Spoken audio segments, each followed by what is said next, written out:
안녕하십니까. 오늘도 또 하루가 저물고 새벽 1시입니다. 우리가 살아가다 보면 신경 써야 될 일이 참 많은 것이 사실입니다. 시인으로 살던 그저 평범한 일상의 자영업자로 살던 또 노가다를 하던 일당제로 일용직 일을 해봐도 그렇고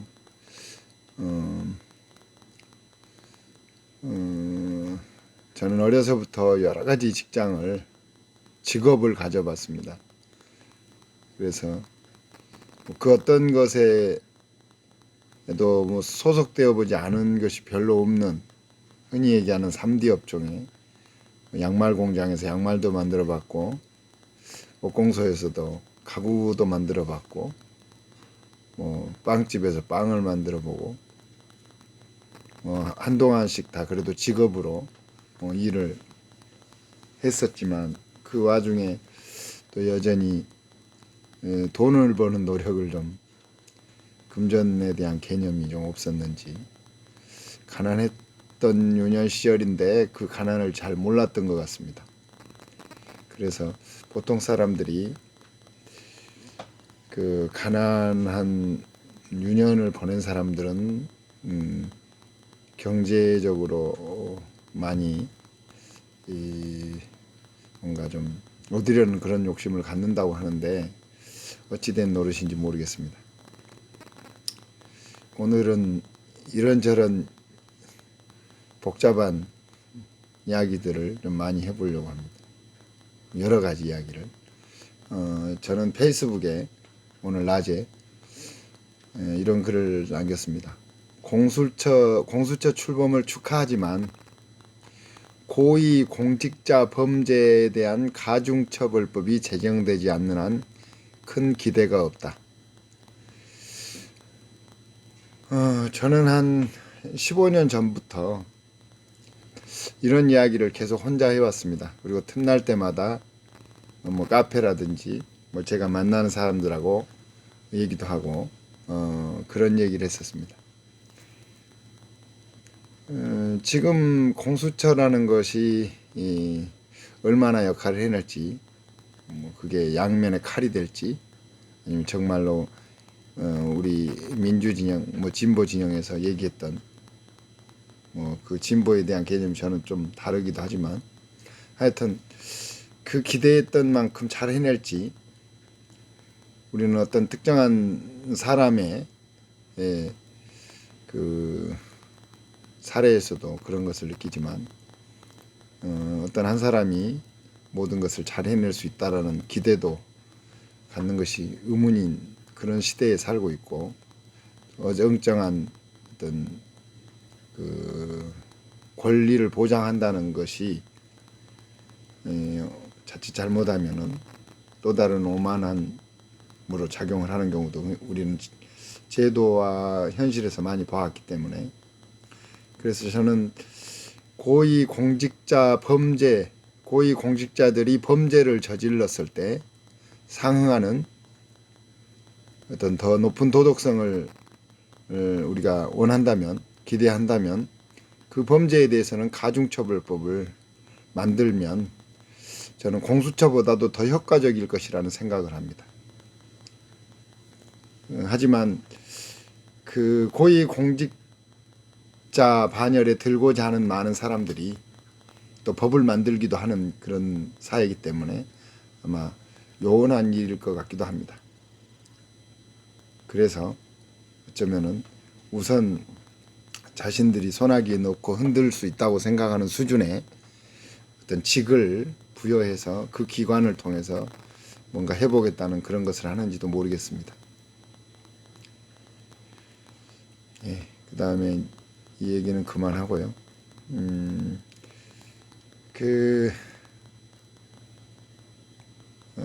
오늘도 좀 조직에 대해서 얘기를 해보겠습니다. 또 그 조직이 여러 가지 일도 하고 하는데, 민족 작가연합. 페북에 얼마 전에 제가 그 정체성과 관련된 민족 작가연합 홈페이지, 아니 페이스북 게시판에 대한 얘기를 한 적이 있었습니다. 그게 우리의 정체성에 반한 그러니까 상징하는 거라고 생각하기 때문에, 거기에 올라오는 글들이 우리를 반영한다고 생각하기 때문에 혼잡스러운 것보다는 좀 더 분명한 그런 글들이 올라오기를 기대하고, 또 회원 각자의 정체성을 담는, 아이덴티티를 담는 자기만의 이야기 또는 자기의 생각, 사유 뭐 이런 것들이 좀 공유될 수 있기를 기대했습니다. 저는 신임 상임 대표님께서 첫 번째 중앙위원회를 하실 때 말씀하셨던 것을 회원 각자가 좀 새겨봤으면 좋겠다는 생각을 합니다. 초기에 우리는 아직 조직이 단단한 조직도 아니고, 또 그만큼 역량이 있다고 하기도, 역량을 얘기하기도 조금은 어설픈 상황이라고 생각하기 때문에 회원 각자를 서로 알고 보듬고 연대하는 그런 것들이 더 필요하다고 생각합니다. 그래서 회의는 간단하게, 침묵은 길게라는 그런 말씀을 하셨는데, 제가 많이 공감을 하고요.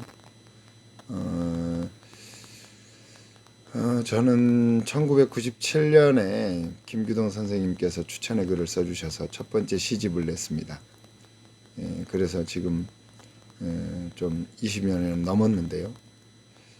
그 기간 동안 많은 시인들을 만나 뵀습니다. 그저 멀리서 이름만 알지만 그리운 이름들도 있고, 그런 시인들도 있고, 또 여전히 지금 페북에서 그 그리움 속에서 기억하고 있는 이름들이 있고, 만나 뵙지는 못했지만 마음속에서 새기고 계시는 분들도 있습니다. 하지만 그분들과 깊은 대화를 나눠본 적이 없고, 또 제가 자주 뵙다는 분들도 사적으로 깊게 얘기를 나눠본 적이 없습니다. 물론 잠깐 그 친목을 도모하고 철부지 어린아이들처럼 어울렸던 명망 있는 시인들도 있었지만, 사실 그 문학이나 또 역사나 그런 것들에 대해 시를 통해서 그냥 함께하고, 책을 통해서 보고 뭐 이런 것이 전부이지만, 사람 면면에서는 이렇게 깊게 안다고 할 만한 그런 분들이 좀 별로 없습니다. 그래서 제가 기회 있을 때마다 어쩌면은 그런 대화를 좀 많이 해봤다는 입장에서 제가 자꾸 김규동 선생님 말씀드리고, 이경 선생님, 민영 선생님, 또 김준태 선생님도 얘기합니다. 그런데 선배님들, 또 같은 동년배 시인들과 그런 소통을 많이 하지 못한다는 것이 우리의 참 어떻게 보면 안타까움인 것 같기도 합니다. 그런데 더군다나 같은 회원들 사이에서도 그런 것들이 공유되고 있지 못한 것은 모든 조직에서 안타까운 일이라고 생각합니다. 그런데 그런 면면들을 보면, 그 와중에서 이렇게 보면 시인들이 이렇게 자신의 정체성이 불분명해 보이는 경우들을 요 근래에 자주 보게 됩니다. 많은 과거의 선배 시인들보다는 현대가 그런 것인, 현대 사회적 분위기가 그래서 그런지 그것도 모르겠습니다만은 사적인 공간으로 자기를 닫고 이렇게 오픈하지 않는 그런 것 때문에 그러는 건지도 모르겠고, 과거처럼 술자리를 하거나 뭐 어울리는 그런 시간들이 다 적어서 그런지, 저만 그런지도 모르겠습니다. 제가 사실은 이 15년 10여 년 전부터 외국으로 좀 많이 돌아다니고 또 그래서 그런지도 모르겠습니다. 그런데 제가 볼 때는 그런 느낌이 있습니다. 예. 예, 그리고 이제 제 얘기 하는 시간이니까 조금만 더 또 다른 얘기 하겠습니다. 우리가 문학이 일부분 운동적인 성향을 띠는 우리 한국 사회의 어떤 작가 사회에서 이제 그저 글만 쓰고 또 자신의 그 심리적인 그런 것에도 심리적인 거하고 그다음에 그런 것들의 시를 더 집중해서 쓰시는 분들, 이게 사회적인 문제나 역사적인 문제를 조금 별로 그렇게 크게 중요시하지 않고 시를 쓰시는 분들도 물론 있기 때문에 그런 분들은 잘 모르겠습니다만은, 역사나 사회의 문제 의식을 갖고 이렇게 글을 쓴다는 사람들이 자칫 잘못하면은 어떻게 보면 운동하듯이 하는, 과거에 80년대에는 저는 그렇게 생각하지 않지만 80년대에는 뭐 구호만 외쳐도 시가 됐다, 뭐 이런 식의 80년대 문학을 폄하하는 사람들이 이렇게 말을 하는데, 저는 그렇게 생각하지 않습니다만은 요즘에도 그와 좀 비슷하게 말할 수 있는, 뭐 현수막 들고 여기저기 다니면 문학의 역할이 되는, 사실 그 일도 무지 힘든 일입니다만은 그렇게 보여지는 것도 문제라고 저는 생각을 합니다. 우리가 처한 상황이, 이 남북이라는 그런 분단이라는 상황이 너무나 길게 이어져 오다 보니까, 또 민족사가 또 친일 잔재가 여전히 남아 있어서 계속적으로 민족 반민족 하는 그런 대립 구도가 있기 때문에 우리가 그 불행을 떠안고 우리가 일상에서 구월에 처하는 상황도 있기 때문에 그런 것이 있습니다. 근데 시대적으로 우리는 지금 현재 일하는 사람들이, 지금 움직이는 사람들이 항상 염두에 둬야 할 것은, 제가 생각하기에는 우리 앞에 5년 전, 10년 전, 15년 전, 20년 전, 25년 전, 30년 전, 뭐 이 매 순간순간, 매 기간마다 지금 우리가 했던 그런 일들을 우리보다 더 강고하게, 더 처절하게 해왔던 사람들이 있었다는 것입니다. 저 멀리 일제시대의 독립운동가들 뿐만이 아니라는 것입니다. 그런 역사적인 이런 과정들을 폭넓게 이해하지 못하면 우리가 계속 겉도는 일만 하는 것일 수도 있기 때문입니다.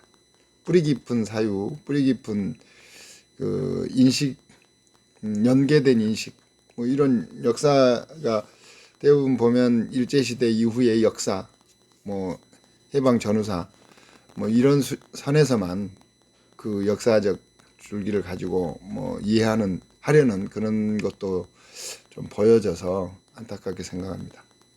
그래서 특히 이제 우리는 문학으로 맺어져 있고 또 문학을 매개로 하기 때문에 문학사적인 입장에서, 전에 박봉우 선생님 얘기도 했었고 신동엽 시인 얘기도 했었습니다만은 근데 뭐 최근에는 이기영 선생님이나 김규선 선생님 뭐 그리고 남정현 선생님 돌아가신 분도 있었지만, 제주 4.3과 관련돼서 그 한락산이라는 시집을 내셨던 김명식이라는 시인이 있습니다. 예. 저는 정말 태어나서 어린 시절부터 아버지 부모님들의 영향으로 뭐 김대중 또 김영삼 과거의 신민당을 익숙하게 들으면서 지금의 민주당과 어떻게 보면 개를 같이 하는 그런 과거의 일반적인 야성을 갖고 야당을 알게 되면서 살아왔습니다. 어린 시절에는 전국의 모든 지역구의 국회의원을 다 알 정도로 정치에 관심도 많았고요. 아주 어린 시절에 뭐 초등학교 중학교 때 벌써 전국의 모든 지역구의 국회의원을 거의 다 알고 살았었습니다. 그 이후에도 단연간 그렇게 지내왔었는데 그만큼 정치에 관심이 많았던 것입니다. 그런데 나중에 이제 문학을 하면서 정말 몰랐던 역사들을 이제 문학을 통해서 많이 알게 됐고 또 박봉우 시인이나 신동엽 시인 할 때는 정말 너무나도 아주 단샘물을 접하는 그 맛을 느꼈습니다. 정말 충격적이었고 벅차기도 했고요.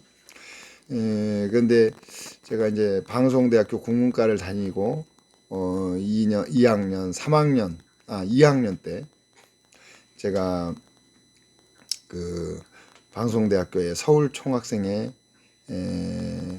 그 학생 신문 서울총학생회 신문 편집국장을 하면서 제가 2학년 때 서울총학 신문 편집국장을 했습니다. 방송대학교. 그래서 그때 제가 그 4.3 항쟁 그 심포지움을 제가 그 당시에 들은 바로는 그 아주 박정희 정권 전두환 정권 이후로 대학로에서 4.3 항쟁 심포지움을 한 건 처음이랍니다. 저는 그런 사실을 전혀 몰랐고 4.3에 대해서 사실을 몰랐습니다. 근데 이제 방송대학교 들어가서 학생운동에 접하면서 공부하면서 알게 됐고 당시에 그 4.3을 취재하면서 그 심포지움을 준비하는 과정에 당시 아시아 아프리카 연구소를 하던 김명식 선생님을 관악구 봉천동에 찾아가서 사무실에서 만난 적이 있습니다. 그리고 그 이후에 제가 시화혁명을 할 때도 하기 전에도 통일문학을 운동을 준비하는 과정에 어떻게 임해야 할지 그런 걸 자문을 하기 위해서 강원도 화천에 있는 노동리라는 마을에 깊은 산중에 그리고 마을의 집에 선생님과 하루 이틀 유숙을 한 적도 있습니다. 그리고 참 오랜만에 그 선생님께서 쓰신 문장 한두 구절을 오늘 읽어볼까 합니다. 선생님께서는 1944년에 제주도에서 태어나셨습니다. 그리고 일본에서도 기독교 관련 대학교에 유학을 하셨고 이후에 참 통일문예 운동에도 한동안 열심히 그 운동을 하셨고 아시아 아프리카 문제에도 평화 문예 운동을 해오셨는데 나중에 강원도 하천의 산속으로 들어가셨습니다. 짧은 글 한 편 읽고 오늘은 이만 줄이고 나중에 다시 한번 김명식 선생님과 관련돼서 얘기를 해볼까 합니다. 오늘 선생님의 근황을 알기 위해서 제주일보에 제 이메일을 보내고 또 선생님을 한번 모시고 얘기 한번 나눠봤으면 좋겠다는 생각이 들어서 지금 준비 중에 있습니다. 흐르는 물이 결코 얼지 않듯이 흘러야 합니다. 거침없이. 여울이 그러하듯이 사랑도 쉼없이 흘러야 합니다. 이 흐르는 물이듯이라는 시의 편에 있는 글입니다. 사랑의 깊이라는 시집을 얼마 전에 내셨더라고요. 몇 년 전에. 예, 저는 잘 몰랐는데 그때 제가 강원도 하천에 갔을 때 어린 아들이 있었는데 그 아들, 딸 뭐 여러 자제가 있습니다. 제가 알기로는 5 자제가 있는데 그 한 아이가 저에게 그 산을 산책 등산을 하는데 나뭇잎 하나를 뜯어가지고 이게 무슨 나무 잎이지 아느냐. 저는 알지 못했습니다. 그런데 우리가 어떤 부분을 이해하는 거, 전체를 보면 보이는데 부분만 보여주면 모르는 거, 그런 거 참 많습니다. 그 아이를 통해서 전 둥기로 얻어맞은 기분이었는데 나중에 그 아이는 보니까 그 산에 있는 나무 뭐 잎을 봐도 알고 뭐 나무 대를 봐도 알고 가지를 봐도 알고 아주 그 나무 그 산에 대한 박사더라고요. 그래서 우리가 안다는 것은 어디까지가 아는 것일지, 그래서 함부로 뭘 안다고 하는 것은 참 오만자만일 수 있는 것이 참 많다. 그래서 우리가 뭐 운동을 하거나 뭐를 하거나 정말 심사숙고하고 두드리고 또 두드려서 조심하고 참 조심하면서 일을 해야 되겠다, 그런 생각을 합니다. 물론 뭐 멈추자는 건 아닙니다. 항상 뭔가를 하되 숙고해서 하자. 그리고 확실하게 하자. 분명하게 하자. 우리 모두가 함께 그런 대열로 나갈 수 있었으면 좋겠습니다. 오늘은 얘기가 조금 더 길어졌고요. 당초 제가 얘기하고 싶었던 김명식 시인에 대한 얘기가 좀 짧았습니다. 여러분들께서도 가능하시면 한번 김명식 선생님을 유튜브를 뭐 아니면 다른 인터넷을 통해서 한번 검색을 해보시고, 사실 근데 많은 자료는 나오지 않을 것입니다. 그래도 그분의 흔적들이 있습니다. 한번 찾아서 틈나신 분들은 읽어보시길 바랍니다. 모두 건강하시고 행복하십시오.